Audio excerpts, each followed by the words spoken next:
Good evening and welcome to HPU News. I'm Sydney Chevron. And I'm Sean Wrinkle. Tonight, a newly overturned bill may allow your search history to be sold to the highest bidder. And the Oakland Raiders have finally announced their move to another city. But first, let's check in with our weather girl, Kit Curtis. Kit? Thanks, Sean and Sydney. I'm so excited to report the weather this week because it's actually warm outside.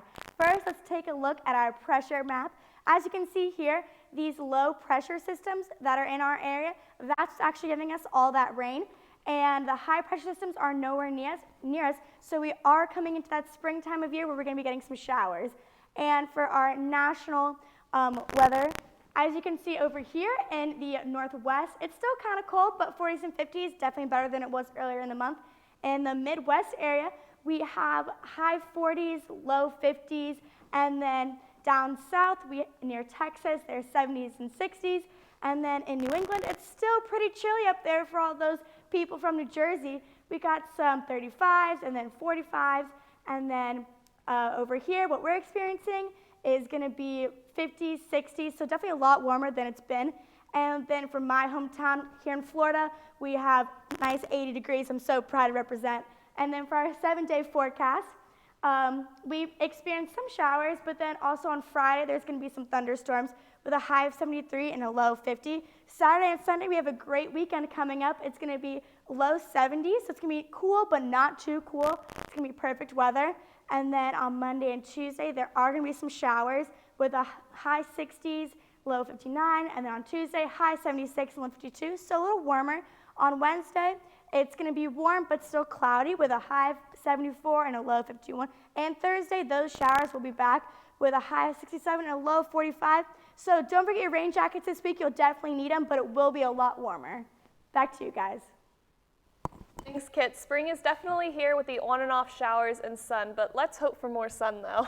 And our top story tonight, the Senate has joined the House in overturning a regulation that would now allow internet providers to sell your personal internet history without your consent.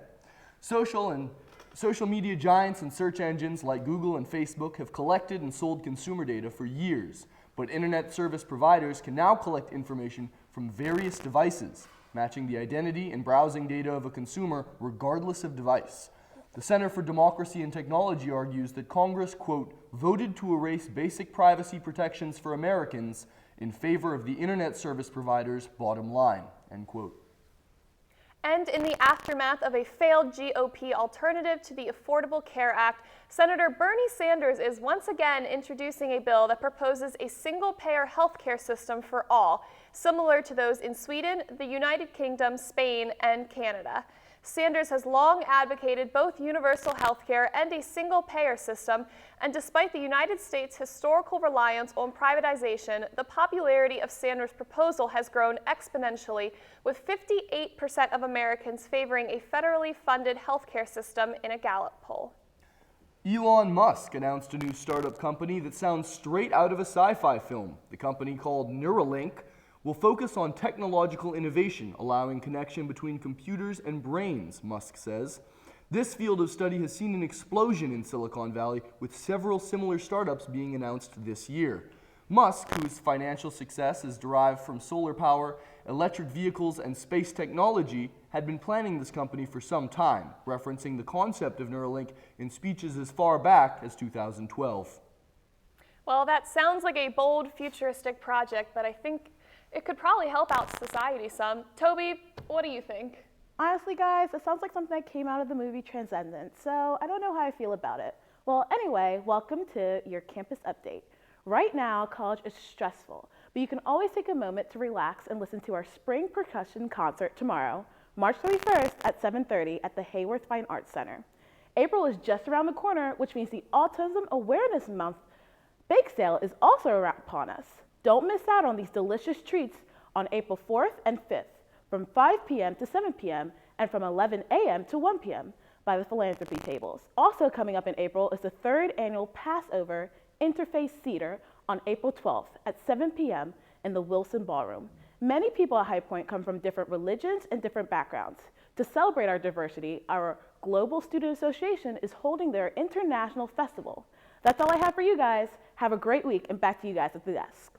Thank you, Toby. April is already here. One more month of classes before finals. Spring really flies by. That it does, Sean.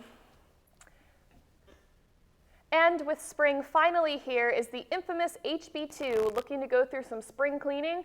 Well, North Carolina is set to vote on repealing the bill that discriminates against transgenders. The repeal would help the financial backlash North Carolina has seen, but some feel the deal doesn't go far enough, as local governments like universities and cities can still discriminate bathrooms. North Carolina Governor Ray Cooper feels it is a step in the right direction and begins to repair North Carolina's reputation. And now, according to NFL.com, the Oakland Raiders are officially moving to Las Vegas. The move has been anticipated for months, but don't get too excited. The new Las Vegas Stadium, which will cost around $1.9 billion to build, is not set to open until 2020, meaning the Raiders will stay in Oakland for a couple more seasons. This is the third franchise move in recent years. Unfortunately, Kevin got in a little fender bender on the way here, so we'll give you double the sports coverage next week. He gives his utmost apologies for missing the show. But coming up later, Livy has our entertainment segment. And Crayola is retiring one of their original 24 Crayola colors. Find out which one when we come back.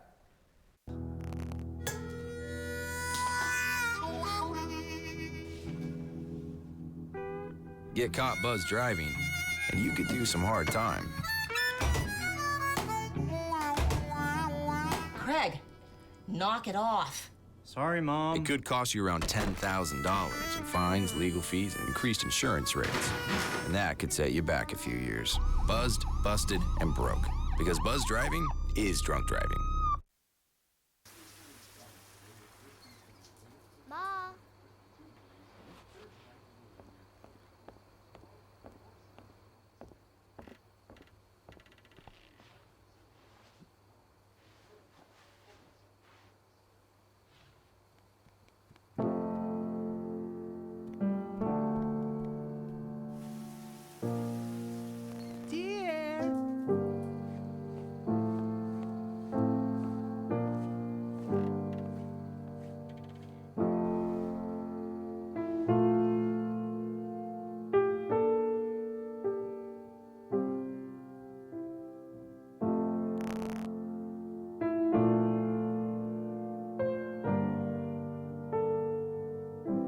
In your new role, we help you help.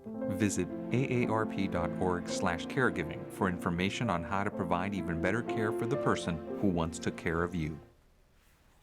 Welcome back to HPU News. I'm Sydney Chevron. And I'm Sean Wrinkle. The weather is starting to warm up, which means those summer blockbusters are right around the corner.